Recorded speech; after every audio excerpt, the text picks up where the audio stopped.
नमस्कार। आइए इस क्वेश्चन को देख लेते हैं। Which one of the following is the most abundant protein in the animal? A है हेमोग्लोबिन, बी है इंसुलिन, एंड सी है लेक्टिन, एंड डी है कोलेजन। तो इसमें आपका सही होगा आंसर जो वो है कोलेजन। कोलेजन आपका इसमें सही होगा। जो आंसर के लिए आए तो जा सकते हैं सोल्यूशन देखिए। अब पहले सोल्यूशन जानने से पहले इसमें आपको हेमोग्लोबिन देखना पड़ेगा। हेमोग्लोबिन क्या होता है, इंसुलिन क्या होता है, लेक्टिन क्या होता है, फिर उसके बाद कोलेजन देखते हैं। तो पहला हेमोग्लोबिन क्या होता है।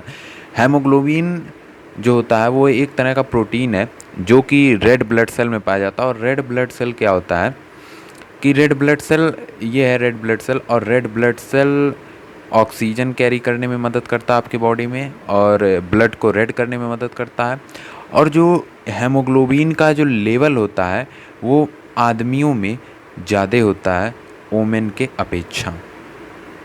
जो रेड ब्लड सेल का लेवल नहीं, हेमोग्लोबिन का लेवल यहाँ बात हो रहा है। हेमोग्लोबिन का जो लेवल होता है मैन में ज़्यादा और वोमेन में कम होता है। और देखिएगा अभी जब मैं कोलेजन का बताऊँगा कितना परसेंटेज होता है वो, मतलब उसकी क्यों वो इतना एबेंडेंट है कि, और इसलिए आपको मालूम चल जाएगा जब आप इन सब के परसेंटेज से कंपेयर करेंगे कि हेमोग्लोबिन कितना होता है, इंसुलिन कितना होता है, लेक्टिन का परसेंटेज जब आप देखेंगे उसकी अपेक्षा कोलेजन का जब जान जाएंगे तो आपको पता चल जाएगा क्यों कोलेजन इतना एबेंडेंट होता है। उसके सामने ये सब कुछ नहीं है। 6% 5% मतलब कुछ नहीं। अभी उसका बताएंगे कितना परसेंटेज होते हैं। अब दूसरा आता है इंसुलिन। तो इंसुलिन क्या होता है, इंसुलिन भी एक तरह का प्रोटीन चेन होता है और ये अमीनो एसिड से मिलके बना होता है। और ये मतलब एक इंसुलिन मॉलिक्यूल जो है वो 51 अमीनो एसिड से मिलके बना होता है। और ये प्रोड्यूस होता है पैनक्रियाज। और पैनक्रियाज में भी कहाँ से, आइलेट्स ऑफ लैंगरहैंस। आपने नाम सुना होगा, ये पढ़े होंगे आइलेट्स ऑफ लैंगरहैंस। देखिए मैं यहाँ लिख दे रहा हूँ। आई ये आपका होता है साइलेंट रहता है, आइलेट्स ऑफ लैंगरहैंस।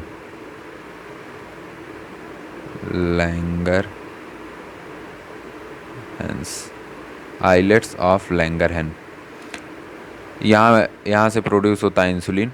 और इंसुलिन मेनली देखिए आप यहाँ से देख सकते होंगे, इसमें दो चैन होते हैं।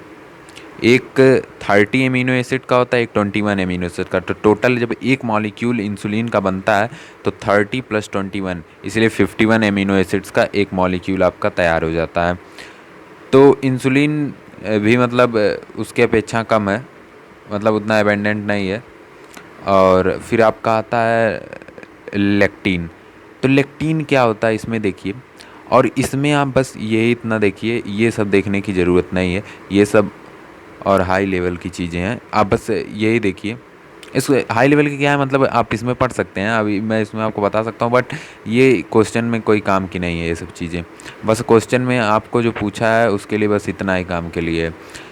और जैसे देखिए ये लेक्टिन हो गया, ये लेक्टिन जो होता है वो सब एक एंटी न्यूट्रिएंट होता है। एंटी न्यूट्रिएंट इसलिए होता है क्योंकि कुछ स्टडीज़ की गई हैं एनिमल पे, तो उसमें जो लेक्टिन होता है वो बॉडी के जो न्यूट्रिएंट एब्जॉर्व करने की कैपेसिटी होती है, या कह सकते हैं एबिलिटी होती है कोई भी न्यूट्रिएंट एब्जॉर्व करने की एनिमल्स की बॉडी की, तो उसको घटाता है लेक्टिन, इसीलिए इसको एंटी न्यूट्रिएंट कहा जाता है। और इस तरह के जो प्रोटीन होते हैं वो कार्बोहाइड्रेट से बॉन्डिंग करते हैं। अब यहाँ आप देख सकते हैं, क्लियर कर देता हूँ। हाँ यहाँ देखिए आप, कार्बोहाइड्रेट से, ये जो लेक्टिन है वो कार्बोहाइड्रेट से बॉन्डिंग कर रहा है। तो इस तरह के जो प्रोटीन होते हैं वो ज़्यादातर के कार्बोहाइड्रेट से ही बॉन्डिंग करते हैं, बाइंडिंग करते हैं, बाइंड हो जाते हैं।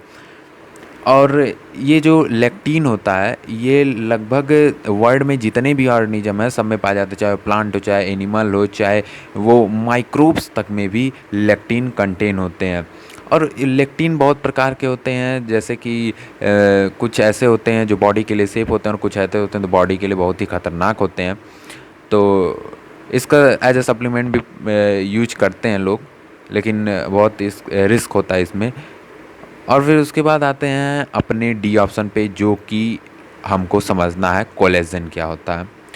अब यहाँ देखिए कोलेजन, ये जो आप देख पा रहे होंगे रेसे की तरह, ये जो आप रेसे की तरह देख पा रहे होंगे ब्लैक ब्लैक, वो आपका कोलेजन है। यहाँ देखिए लिखा गया है वो कोलेजन है। और ये जो आप नीला नीला जो आपको दिख रहा है ये आपका कॉन्ड्रोसाइट है। तो कॉन्ड्रोसाइट आप अगर जान नहीं रहे हैं तो कॉन्ड्रोसाइट एक सेल्स होते हैं जो कि कार्टिलेज में पाए जाते हैं, और वो भी कार्टिलेज ऐसा हो, हेल्दी कार्टिलेज हो, ना कि घिसे पीटे कार्टिलेज में नहीं पाए जाते हैं। हेल्दी कार्टिलेज होगा तो आपको जो कॉन्ड्रोसाइट हो अच्छे से दिखेंगे, पाए तो जाते हैं बट अच्छे से मतलब विजिबल नहीं होते कॉन्ड्रोसाइट। तो ये सब जो नीले नीले कॉन्ड्रोसाइट है, और देखिए कोलेजन है। अभी इसको आप और जूम करके दिखाया जाता है। ये देखिए यहाँ जो बोन है,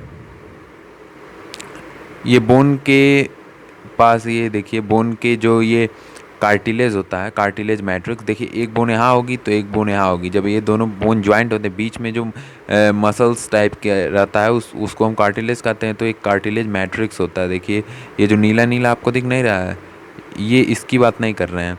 ये जो नीला स्काई ब्लू कलर का वो कार्टिलेज मैट्रिक्स है, लिक्विड फॉर्म में रहता है। और ये जो आपको ब्लैक ब्लैक लाइनिंग दिख रही है ऐसे टेढ़ी मेढ़ी, वो है आपका कोलेजन फाइबर। अब कोलेजन फाइबर को यहाँ जूम इन आउट किया गया तो देखिए अब कोलेजन जो होता है वो एक एमिनो एसिड से बनता है। मतलब एक एमिनो एसिड से नहीं, कई सारे एमिनो एसिड्स हैं उनसे बनता है। जैसे हो गया ग्लाइसिन, हो गया हाइड्रोप्रोलीन, हो गया, इन सब से बनते हैं। और ये मेनली कनेक्टिव टिश्यूज़ पे भी पाए जाते हैं, जैसे कि स्किन के, टेंडन के, बोन के। यहाँ बोन का आपको दिखाई दिए, बोन के जो कनेक्टिव टिश्यू वहाँ सब एक्सटेंसिवली, मतलब एक्सटेंसिव मात्रा में वो पाए जाते हैं। और ये बेसिकली जो हमारे बॉडी को स्ट्रेंथ प्रोवाइड करते हैं और सपोर्ट देते हैं, स्ट्रक्चरल सपोर्ट में हेल्प करते हैं ये। और यहाँ देख सकते हैं आप, यहाँ कुछ एमिनो एसिड्स के नाम दिए गए हैं। तो इसको जब आप यहाँ कोलेजन को यहाँ जूम इन आउट किया गया है तो देखिए हाइलोरोनिक एसिड दिया गया है, ग्लाइकोसैमिनो ग्लाइकेन दिया गया है, एग्रीगेट दिया गया है। फिर ये देखिए आप कोलेजन है, ये कोलेजन है, ठीक। इन सब एसिड से, इन सब एमिनो एसिड से मिलके कोलेजन बनते हैं बेसिकली।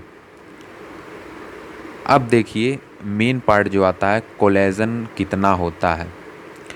तो जो टोटल बॉडी में जितने भी प्रोटीन होते हैं, मतलब टोटल आपकी बॉडी जितना भी प्रोटीन कंटेन करती है, टोटल आपकी बॉडी जितना भी प्रोटीन कंटेन करती है, उसका जो 30%, मतलब लगभग अप्रॉक्स 30% जो होता है, अप्रॉक्स की बात करें, अप्रॉक्स 30% वो कोलेजन कंटेन रहता है। मतलब आपकी बॉडी जितने भी प्रोटीन कंटेन करती है उसका 30% जो होगा वो कोलेजन रहेगा, और बाकी सब रहेंगे 6%, 5%, 10%, ऐसे ऐसे और बाकी सब रहेंगे। और कहाँ ये 30%, कहाँ 6%, कहाँ 5%, कहाँ 2%, कहाँ 10%, और कहाँ ये 30%। तो इतने डिफरेंसेस आ जाते हैं। इसीलिए ये इसको एनिमल्स का, यहाँ देखिए एनिमल का बात हो रहा है क्वेश्चन में, यहाँ प्लांट का बात नहीं हो रहा है। एनिमल के बॉडी का सबसे एबेंडेंट प्रोटीन इसको माना जाता है, कौन सा, कोलेजन। तो इसीलिए आपका डी ऑप्शन सही होगा।